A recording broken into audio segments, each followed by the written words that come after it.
एक छोटे से बालक थे जिनका नाम था धन्ना जाट, बड़े महान भगत हुए।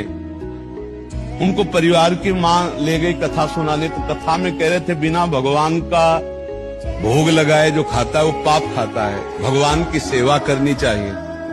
तो घर में आए, अपनी माँ से कहा, 8-10 वर्ष के होंगे, कि हमारे घर में तो भगवान है नहीं, भगवान का भोग नहीं लगता, पाप खाया जाए, अब कैसे होगा।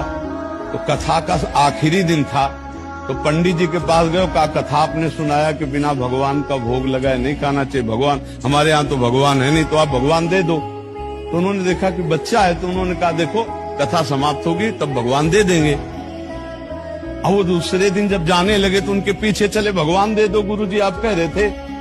तो उन्होंने सोचा लड़का है, इसको ठाकुर जी तो दे नहीं सकते, तो भांग खाते थे, तो भांग का बट्टा ऊपर का, कहा ये भगवान है ले लो।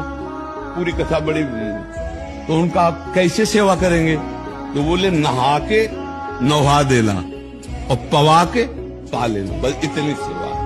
ओ इतने खुशी हो, देखो विश्वास है क्या, भांग का बट्टा, इतने खुशी हो गए कि मुझे ठाकुर जी मिल गए, मुझे भगवान मिल गए।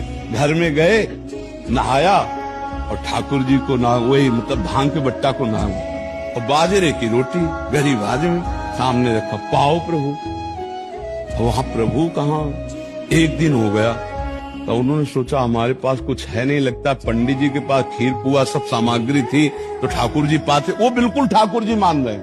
दूसरा दिन हुआ फिर वही बाजरा, तीसरा दिन हुआ फिर वही बाजरे की रोटी। तो वो रो रो करके ऐसे भांग का बट्टा पकड़ा और कहने लगे प्रभु हमारे पास नहीं है कि हम तुम्हें खीर पूड़ी पुआ पवा सके, और गुरु जी ने कहा बिना पवाए पाना नहीं, अगर आप नहीं पाओगे तो हम चाहे मर जाएं लेकिन नहीं पाएंगे। उसी समय श्री कृष्ण प्रकट हो गए, क्योंकि भगवान तो सर्वत्र है ना। भांग के बट्टे की जगह में श्री कृष्ण बैठे हैं, उन्हीं की अवस्था का रूप लेके, और बाजरे की रोटी शुरू कर दी पाना।